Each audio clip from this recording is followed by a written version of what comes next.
Alright, so yan, sa mga naghahanap dyan ng NMAX ABS na 155, ito, meron sila dito, color silver.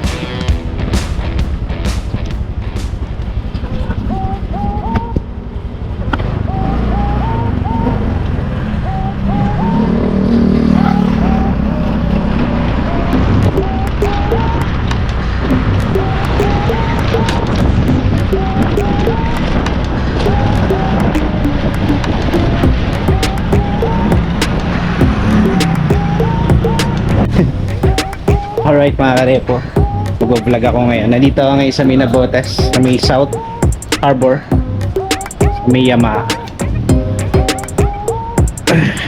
Ang init mga karepo. Yan. Yan, isa rin sa dahilan kung bakit hindi ako makapag-vlog, no?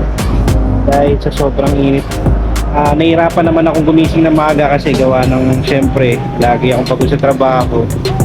Tapos sinusulit ko yung tulog ko. So, ayan, tanghali. Ito hapon na ako lumabas.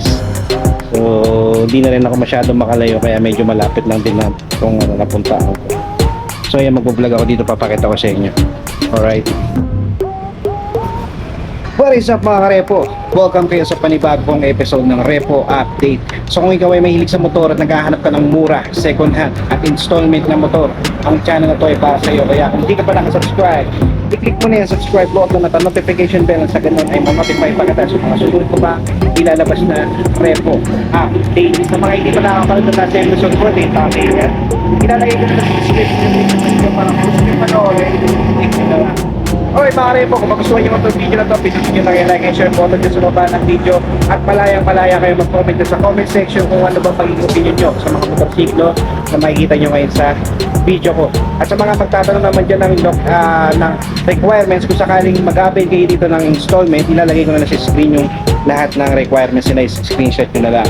At sa mga magtatanong naman dyan ng location, nandito ako ngayon sa Yamaha na Botas. Ang full address nila is 1054M Naval Street, Barangay NBBN, Botas City. Ang contact number nila is 0969-518-4861. So ilalagay ko na lang dyan sa screen sa description yung full address nila at ang contact number nila para kung sakaling gusto nyong tumawag, kung sakaling malayo kayo, yan, tawag muna kayo. At kung malapit kayo, pwede kayo bumisita mismo dito sa branch nila. Alright.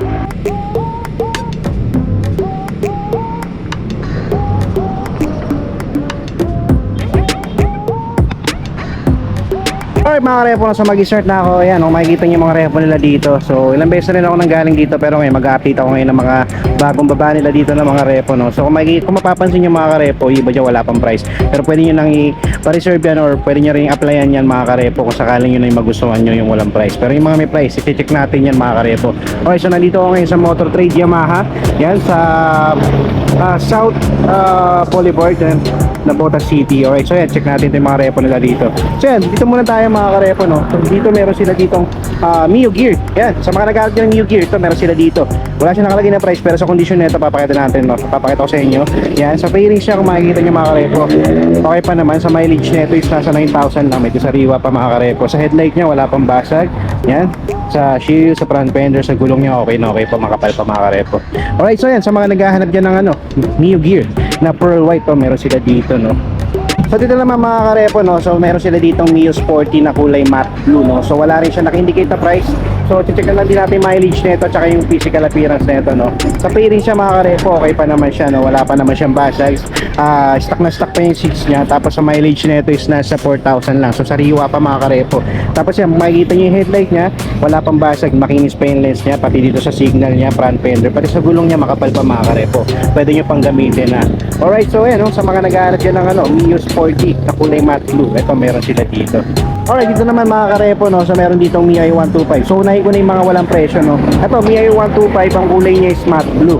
Alright, so sa condition nito, sa fairing siya okay pa naman, stock cover pa yung seats niya. Sa mileage nito is nasa 21,000. Alright, so sa shield niya, yan, may sticker lang, pwede yung tanggalin. Pagdating naman sa headlight niya, yan, all goods pa, wala pang basag, pati yung signal niya, no. Sa front fender niya okay rin.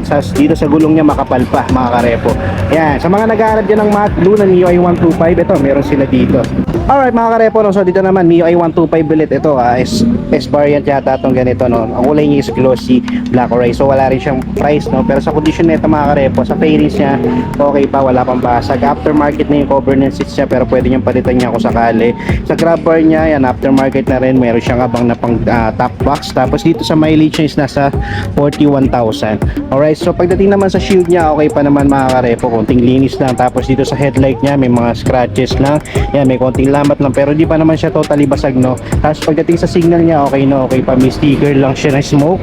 Tapos pagdating dito sa front fender niya, yan, mukhang na-repaint lang siya, no, na dati siyang ibang kulay. Okay, so pagdating sa gulong niya, para sa akin pamalit na. Manipis na siya mga karepo. Alright, so yan, sa mga naghahanap dyan ng MIUI 125, meron sila dito. Alright, dito mga karepo, sa mga naghahanap dyan ng Mio Sporty, ito meron sila dito. Ang kulay nito is cyan, no, sa halagang 51,500. Tapos as usual mga karepo, kapag repo is nasa 0 down payment dyan. Tapos ang monthly neto for 36 months, 2,961. Okay, so medyo mababa na yan mga karepo, no? Medyo magana sa bulsa.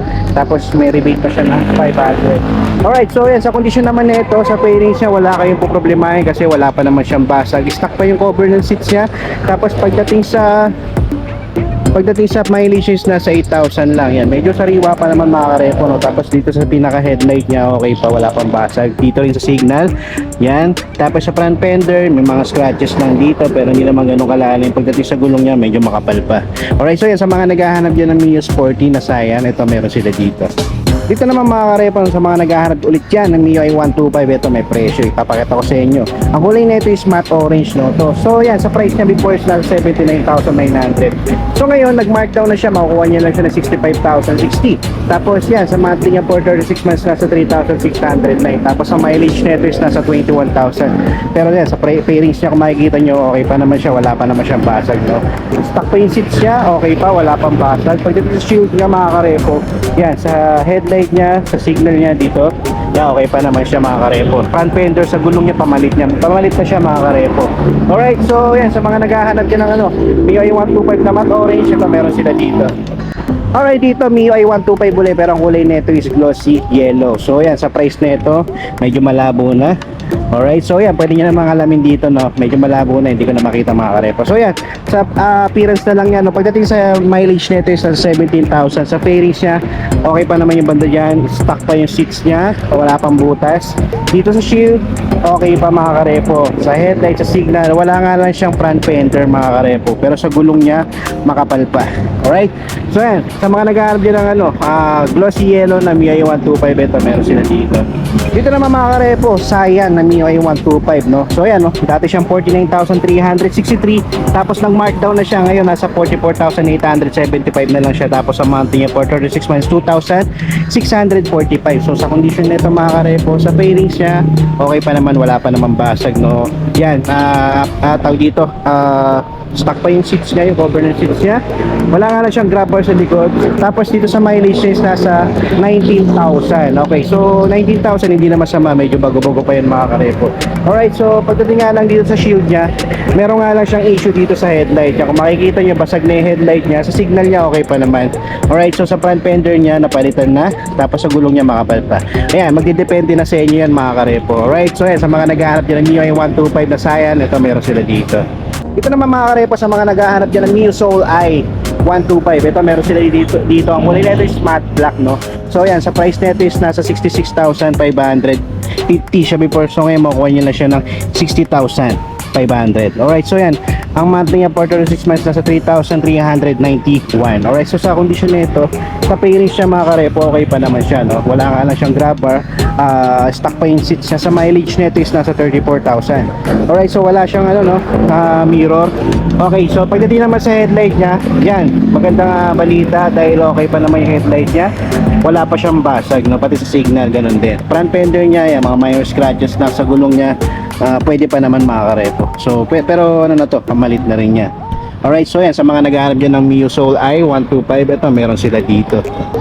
Alright mga karepo, so dito naman tayo. Dito meron sila ditong YTX, no, na color black, glossy black. Alright, so sa condition na ito mga karepo, no, Okay pa naman siya, no? Konting linis lang, wala kasi siya nakalagay na price. Pwede nyo siyang tanong dito sa branch nila. At kung malayo kayo, pwede kayo tumawag dyan sa number nila, lalagay ko sa description.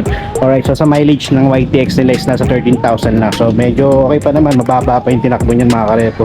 So the rest okay pa naman, all goods pa naman, lalong lalo sa headlight niya, wala pang kabasag-basag, no? Sa front fender okay pa, sa gulong niya lalo makapal pa. Alright, so yan, sa mga naghahanap din ng YTX na pwedeng pang negosyo, pwede nyo lagyan ng sidecar. Eto, meron sila dito. And last mga karepo, meron sila ditong Yamaha NMAX ABS na color silver. So yan, no, sa mga naghahanap dyan ng NMAX ABS, eto meron sila dito silver. Alright, so ang price nito is nasa 144,000, tapos ang odo niya is nasa 2,000 lang mga karepo. So medyo sariwa pa siya.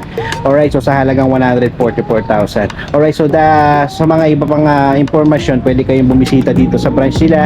At kung malayo kayo, pwede kayong tumawag sa number na ilalagay ko sa description at sa comment section.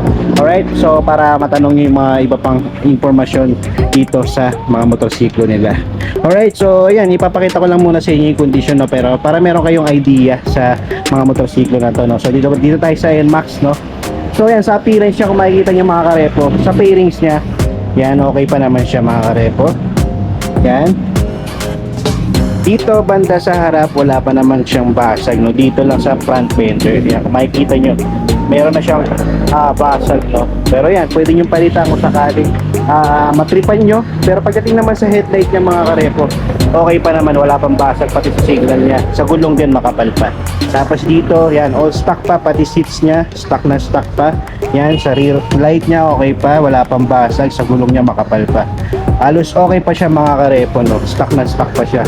Alright, so yan, may aftermarket lang dito sa board niya, no. Okay, so yan, konting paligo lang to, maganda na ulit to mga karepo. Tapos palitan mo lang siya ng front fender. Right, so wala nga lang siyang visor dito. Okay, so ba't kaya nila tinatanggal yung visor, no? Okay, so yan. Tapos dito, may aftermarket lang natakip ng ng disc brake oil. Yan. Alright, so yan, sa mga naghahanap dyan ng NMAX ABS na 155, ito, meron sila dito, color silver. Alright, so yung mga karepo, no, so that's it for today.